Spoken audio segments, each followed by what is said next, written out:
Ok,សូមគ្រប់ជំរាបសួរក៏ដូចជាស្វាគមន៍បងប្អូនទាំងគ្នាមកកាន់វីដេអូថ្មីនេះគឺខ្ញុំមាន iPhone 11 Pro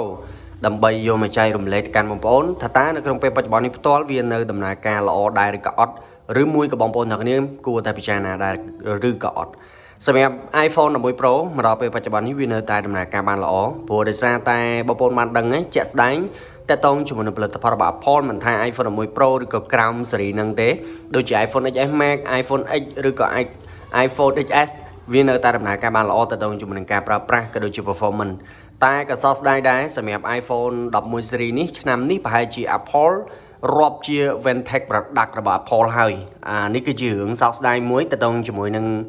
iPhone ដែលនៅតែខ្លាំងនៅក្នុងពេលបច្ចុប្បន្ននេះសម្រាប់ iPhone 11 Pro នេះគឺទទួលបានកាមេរ៉ា3គ្រាប់12 megapixel ទាំង3តែម្ដងនៅផ្នែកខាងក្រោយនេះមាន telephoto មាន lens wide ក៏ដូចជា ultra wide អញ្ចឹងយើងដឹងហើយតើតោងជាមួយនឹង lens zoom គឺជា lens telephoto ហើយ lens ប្លង់ទលាយគឺជា ultra wide ហើយនឹង lens ធម្មតាគេហៅថា lens wide ទាំង3កាមេរ៉ានេះគឺអាចដំណើរការ software វាបានល្អមែនទែនតើតោងជាមួយនឹងការថតរូបភាពក៏ដូចជាថតវីដេអូគឺបានច្បាស់ល្អ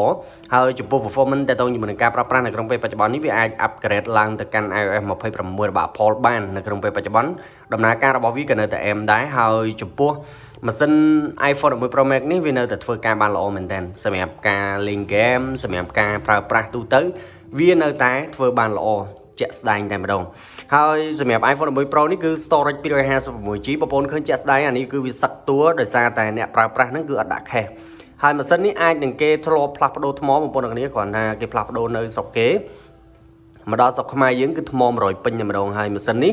គឺខ្ញុំតេស្តហើយគឺនៅល្អប្រើមែនទែនសម្រាប់ម៉ាស៊ីននេះផ្ទាល់ហើយបើសិនជាក្នុងករណីបងប្អូនទាំងគ្នាចង់ធ្វើការប្រើប្រាស់ទៅលើ iPhone 11 Pro ដែលខ្ញុំកំពុងតែកាន់ពណ៌សម្រាប់នេះបងប្អូនទាំងគ្នាអាចទៅខ្ញុំបានតម្លៃវាគឺពី